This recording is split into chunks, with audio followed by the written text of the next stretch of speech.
अरे मैडम, ये क्या कर रही हैं आप? अरे भैया कैसे हैं आप? अरे मैडम, कौन हो आप? और आपने मेरे पैर क्यों छुए? भैया आप मेरे लिए भगवान हो, और भगवान के तो पैर ही छूते हैं ना। भैया आपको नहीं पता, न जाने मैंने आपको कितने सालों से ढूंढने की कोशिश की, लेकिन आप मुझे कहीं नहीं मिले। तो बस आज जब मैंने आपको देखा ना, तो मैं आपसे मिलने चली आई। मैं कुछ समझा नहीं, और ना मैंने आपको पहचाना। कौन हो आप? भैया याद कीजिए ना, कुछ साल पहले आपने एक भिखारी लड़की की मदद की थी। भैया कुछ खाने के लिए दे दीजिए, 2 दिन से कुछ नहीं खाया, प्लीज भैया। तो मैं क्या करूं? पता नहीं कहाँ कहाँ से आ जाते हैं दिमाग खराब करने के लिए।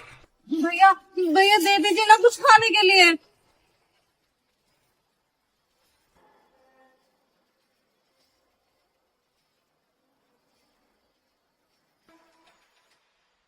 सुनो,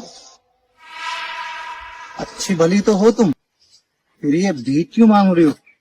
कोई काम क्यों नहीं कर लेती? मुझ जैसे लोगों को कौन ही काम देगा भैया।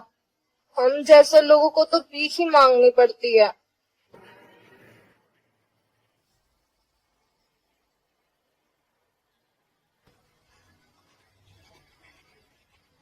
ये लो, ये कुछ खा लो तुम। आपका बहुत बहुत धन्यवाद भैया।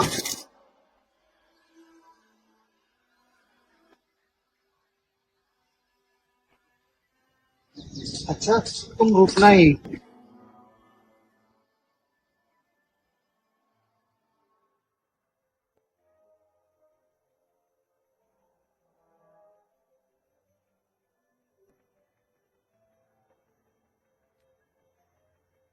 ये लो। ये क्या है भैया?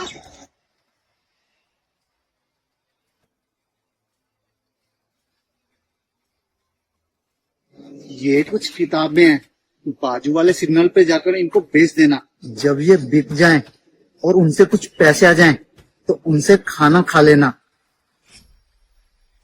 नहीं नहीं भैया, मैं ये कैसे करूंगी? मुझसे ये नहीं हो पाएगा। मैं कैसे बेचूंगी इन्हें? मुझ जैसे से कौन ही एक किताबें खरीदेगा? सुनो, मैं बस मेहनत करने पे यकीन रखता हूँ, और बस तुम्हें भी वही सिखा रहा हूँ कि तुम कुछ मेहनत करके खाओ, ना कि किसी से रोड पर भीख मांग कर खाओ। पर मैं कैसे?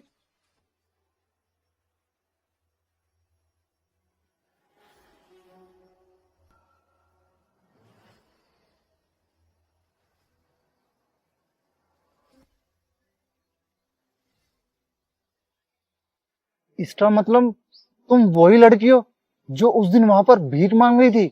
जी भैया। अरे, तुम तो बिल्कुल बदल ही रही हो, मैं पहचान ही नहीं पाया। हाँ भैया, आपको पता है ये सब कुछ ना सिर्फ आपकी वजह से हो पाया है। उस दिन आपके जाने के बाद वो सारी किताबें मैंने सिग्नल पे बेची थी, और मेरी सारी किताबें बिक गई थी। उन किताबों को बेचकर जो मेरे पास पैसे आए, मुझे उन पैसों को देख के बहुत ज्यादा खुशी हुई। और मुझे उस दिन ये समझ आया कि मैं जिंदगी में मेहनत करके भी पैसे कमा सकती हूँ, ना कि भीख मांग के। भैया उस दिन मैंने देखा आप तो ठीक से चल भी नहीं सकते, फिर भी जिंदगी में इतनी मेहनत करके पैसे कमा रहे हो, और एक मैं अच्छी खासी फिर भी मेहनत से भाग रही थी। उस दिन मैंने ठाना कि आज से मैं जो भी कमाऊंगी सिर्फ अपनी मेहनत से कमाऊंगी। ये तो बहुत अच्छी बात है जो तुमने ऐसा सोचा। हाँ भैया, आपको पता है ये सब करने में मेरी बहुत मेहनत लगी। उसके बाद मैं लोगों के घर घर जाकर किताबें बेचती थी, और धीरे धीरे करके फिर रेडी लगाई। और भैया आपको पता है आज मेरी किताबों की एक बहुत अच्छी दुकान है। फिर उसके बाद मैंने शादी कर ली, और आज मैं अपने परिवार के साथ बहुत खुश हूँ। तुम्हें ऐसे देख कर ना सच में मुझे दिल से बहुत खुशी हो रही है। सब कुछ आपकी वजह से ही हो पाया भैया। अगर आप मेरी उस दिन मदद ना करते ना, तो शायद मैं आज भी वहीं सड़क के किसी किनारे पे भीख ही मांग रही होती। आपका बहुत बहुत धन्यवाद भैया। अरे नहीं नहीं, ये सब तो भगवान की लीला है। वो जिसकी भी मदद करना चाहे ना, बस किसी न किसी को जरिया बना के भेज देता है। बस समझ लो, तुम्हारे लिए उस दिन जरिया मुझे बना के भेज दिया। और तुमने वो कहावत तो सुनी होगी ना, बूंद बूंद से ही घड़ा भरता है। और आज तुमने इस कहावत को सच कर दिया है। अगर इंसान बिना डरे और बिना रुके मेहनत करता हुआ चला जाए ना, तो उसे एक ना एक दिन सफलता जरूर मिलती है। हाँ भैया, बिल्कुल ठीक कहा आपने। आपको पता है इसी रोड के किनारे पे ना मेरी किताबों की दुकान है, और आज के बाद ना आपको ये काम करने की जरूरत नहीं है। आप मेरी दुकान पे काम कर सकते हो, वो भी एज अ सेल्समैन। चलिए ना भैया प्लीज। तुम्हें याद है मैंने उस दिन तुम्हें एक सीख दी थी कि हमेशा मेहनत करके खाओ।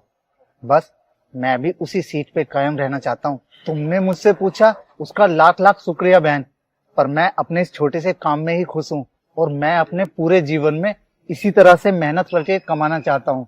ठीक है भैया, जैसा आपको ठीक लगे, लेकिन हाँ आप मेरी दुकान पर मुझसे मिलने जरूर आना। हाँ हाँ, मैं जरूर आऊंगा। ठीक है भैया, अब मैं चलती हूँ।